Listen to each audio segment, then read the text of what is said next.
अब देखेंगे कि मातृभाषां परित्यज्य यो अन्यो भाषाम उपासते यत्र यान्ति हि ते देशम सूर्यो न भासते। संस्कृत में किसी महान विद्वान ने यह श्लोक कहा, मातृभाषा को त्याग कर जो अन्य भाषा से, जब वो लिख रहे थे तो विदेशी भाषा की शरण में जाएगा, उसकी उपासना करेगा, ऐसे राष्ट्र में कभी सूरज नहीं चमकेगा। सूर्य प्रतीक है उन्नति का और ज्ञान का, और ज्ञान विज्ञान और तकनीकी के सिवाय अधूरा है, बिल्कुल ही।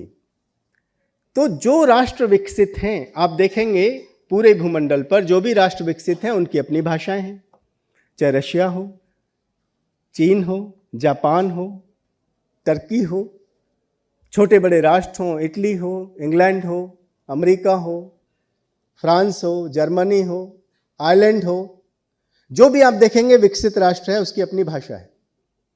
अपनी भाषा में वो सोचता है, विमर्श करता है, विचार करता है, खोजता है, R&D करता है, लिखता पढ़ता है।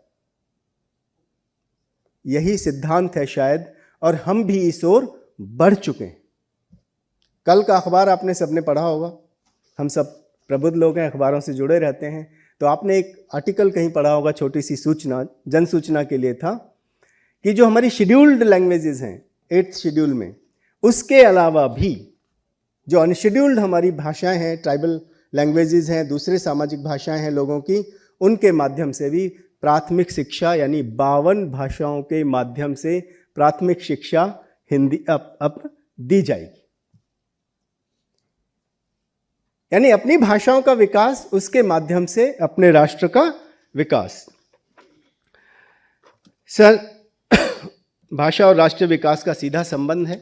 यदि हमें भौतिक विकास तेजी से करना है, और भी तेजी से करना है, तो अपनी भाषाओं के माध्यम से सोचना होगा, विमर्श करना होगा, पढ़ना होगा, लिखना होगा।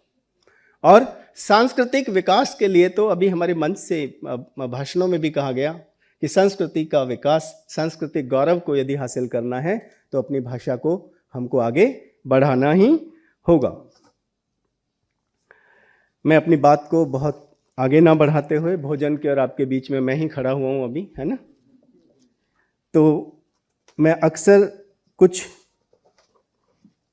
शब्दों की बात करता हूं, जरा इसकी गहराई में भी उतरते जाइएगा आने वाले 2 मिनट के अंदर।